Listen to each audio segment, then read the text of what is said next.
প্রত্যেকটা রিলোকেশন খুবই sensitive, heart and emotional হয়ে থাকে।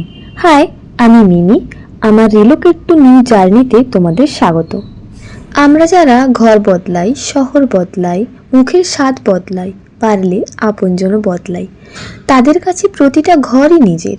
নিজের সাজানো ঘর, যেখানে নিজের আলাদা রুম আছে, কমফোর্ট জোন আছে, পছন্দের খাবার আছে, সব কিছু ছেড়ে অন্যের ঘরকে আমার নিজের ঘর বানিয়ে ফেলাই হচ্ছে আমাদের কাজ।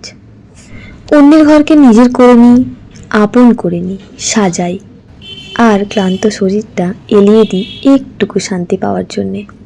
নতুন শহর, নতুন ঘর আমাদের কাছে আজকাল আর নিত্য নতুন কিছু নয়। ব্যাপারটা যতই সহজ শব্দ হোক, সহজ কাজ কিন্তু নয়।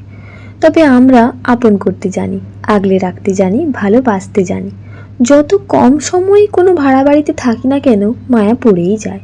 ভুলতে সময় লাগে, বুক ভারী হয়ে আসে। তবে কাঁদলে চলবে না। ঈশ্বর আমাদের নারী বানিয়েছেন এক ঘর ছেড়ে আরেক ঘর আলো করার জন্যই।